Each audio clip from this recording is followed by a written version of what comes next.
Hello, boys and girls. I hope you enjoyed last night's reading. Tonight, we've got a new chapter called The Palace.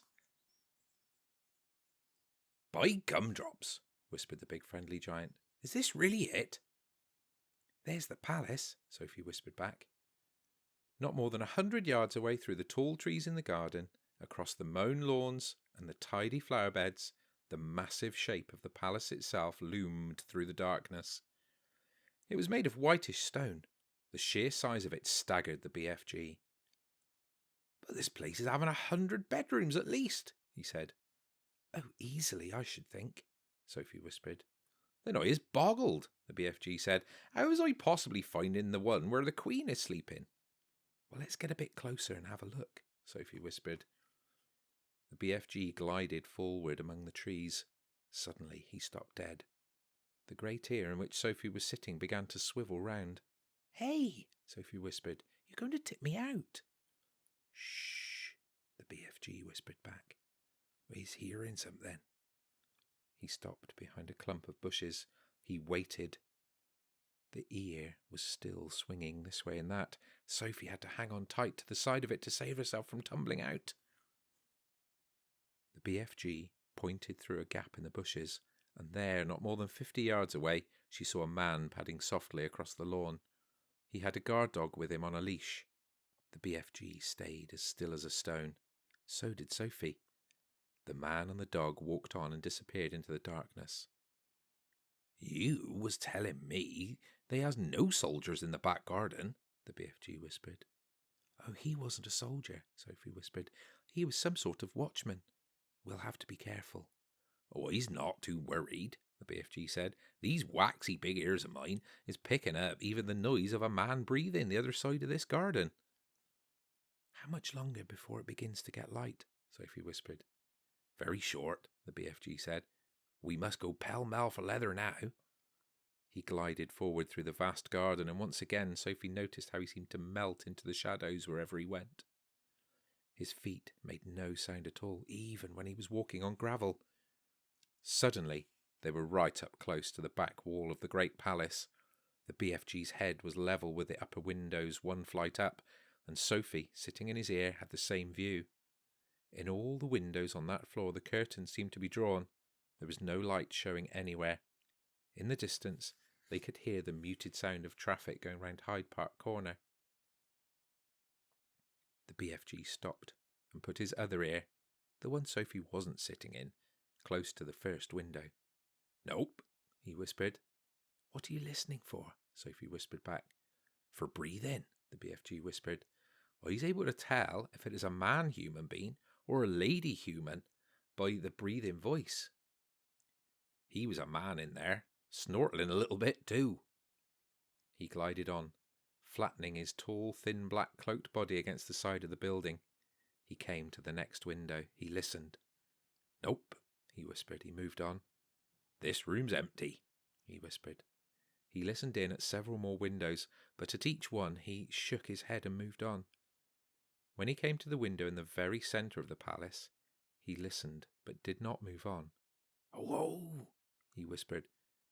We has a lady sleeping on there. Sophie felt a little quiver go running down her spine. But who? She whispered back. The BFG put a finger to his lips for silence. He reached up through the open window and parted the curtains ever so slightly. The orange glow from the night sky over London crept into the room and cast a glimmer of light onto its walls. It was a large room, a lovely room, a rich carpet, gilded chairs, a dressing table, a bed, and on the pillow of the bed lay the head of a sleeping woman. Sophie suddenly found herself looking at a face she'd seen on stamps and coins and in the newspapers all her life. For a few seconds she was speechless. Is that her? The BFG whispered. Yes, Sophie whispered back. The BFG wasted no time. First, and very carefully, he started to raise the lower half of the large window. The BFG was an expert on windows. He'd opened thousands of them over the years to blow his dreams into children's bedrooms. Some windows got stuck, some were wobbly, some creaked. He was pleased to find that the Queen's window slid upwards like silk. He pushed up the lower half as far as it would go so as to leave a place on the sill for Sophie to sit. Next, he closed the crack in the curtains. Then, with finger and thumb, he lifted Sophie out of his ear and placed her on the window ledge with her legs dangling just inside in the room, but behind the curtains. "Now don't you go toppling backwards," the BFG whispered. "You must always be holding on tight with both hands to the inside of the window sill." Sophie did as he said. It was summertime in London and the night was not cold, but don't forget that Sophie was wearing only her thin nightie. She would have given anything for a dressing gown, not just to keep her warm, but to hide the whiteness of her nightie from watchful eyes in the garden below. The BFG was taking the glass jar from the pocket of his cloak. He unscrewed the lid. Now, very cautiously, he poured the precious dream into the wide end of his trumpet. He steered the trumpet through the curtains, far into the room, aiming it at the place where he knew the bed to be. He took a deep breath. He puffed out his cheeks, and poof! He blew. Now, he was withdrawing the trumpet, sliding it out very, very carefully, like a thermometer. "Is you all right sitting there?" he whispered. "Yes," Sophie murmured. She was quite terrified, but determined not to show it. She looked down over her shoulders. The ground seemed miles away. It was a nasty drop. "How long will the dream take to work?" Sophie whispered. "Well, some takes an hour," the BFG whispered back. "Some is quicker. Some is slower still, but it's sure to find her in the end." Sophie said nothing. "I is going off to wait in the garden," the BFG whispered. "When you is wanting me, just call out my name, and I's coming very quick."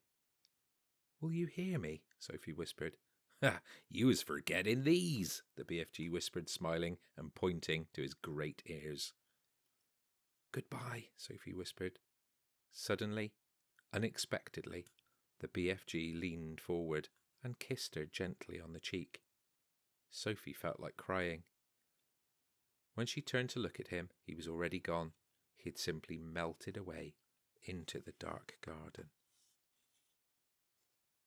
There we go, boys and girls. I hope you've really enjoyed that one tonight, and I'll read another little bit tomorrow. Sleep tight. Bye.